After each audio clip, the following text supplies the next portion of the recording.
Eiyuden Chronicles 100 Heroes is one of the best games of the year, bar none. And after having beaten the game and recruiting all the heroes, I want to give you some advanced hints and tips for it. Hi there everybody, my name's David, and if you're new to the channel, please be sure to subscribe for some more top 10s, news, and reviews, and also smash that like button to show your love. I previously did put out a beginner's hints and tips guide, but this is more like mid-game, end-game stuff, so if you did miss the first video, you might want to check that one out and watch it too. It is in the video description. And now, let's get on sharing some of these strategies for this great game. First up at number 1, thrift is a virtue. Money is going to be in constant short supply, and you really need to do everything you can to hold on to as much money as humanly possible. So my first tip to you would be to not really bother buying any sort of armor. Maybe just like a couple of pieces here and there if you really need it, but full upgrades for all 6 of your party members? No thank you. Especially because once a new character joins you, they'll come with the best armor that they can, and you pretty much just kind of strip them down naked and then transfer their stuff over to your main battle team. Also, I would highly recommend bringing Jacques along with you as your support character because he does double the amount of Bakwa that you earn with every single battle. Even with these couple of tips, it is still going to be hard to save as much money as you need to buy all the runes, items, and weapons upgrades, so do be as thrifty as you possibly can. Number 2, shields matter. Not many characters are able to use shields, but if you see one that is able to, you really should consider them a place in your party. A character's survivability just goes up exponentially, even with just a D level shield. Never mind the fact that if we're able to get up to a level B or an A or even an S, you've just got it made. So one splurge that I would recommend would be to buy upgraded shields whenever possible. And if you can spare it, I would also grab a rune of armor, which will increase a character's shield rating by 1.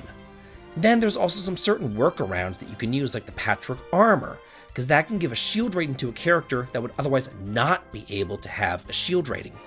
So do your best to include as many shielded characters as you can on your front lines, especially during these harder boss fights. And hey y'all, if you are enjoying this, please be sure to like the video and subscribe for some more great content. And now for number 3, breaking bosses' armor. The further along that you get into the game, the more often that you're going to be encountering bosses that have a shield rating as well. And in order to deal any sort of respectable damage, you're going to have to break that shield. Yeah, there are some armor-piercing attacks that you can use, but the most efficient thing to do is just to break it. And there's really only about 3 ways to go about doing this. If you're lucky enough to have a character in your party whose weapons deal smash-based damage, that will automatically break the shield just with a really normal attack. Also, there are some runes that can deal smash-based damage as well, such as Noah's rune of Chain Smash, which he automatically gets in his 3rd rune slot. Then, there's the earth magic spell Rock Thrust, which can deal moderate damage as well as reduce their shield rating. As long as you have a good variety of attacks, an enemy's shield should be no problem at all for you.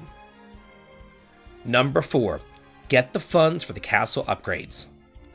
Okay y'all, this took me an embarrassingly long time to find out, but your castle funds and your personal funds are 2 entirely different things. As you go out and fight and travel around the world and whatnot, you'll be slowly accruing your castle funds, and the more things that you upgrade, like your farm and your mining and things like that, the more supplies that will be sent your way as well. But eventually, your supply limit will run out.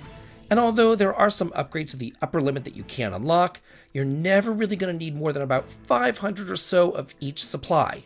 So if you're low on funds, simply head on over to Kane and look at the amount of food, lumber, stone, and pelts that you have, and feel free to sell down any extras in order to generate more funds so that you can upgrade your castle to the highest extent. And finally, number 5, give the water rune to everyone.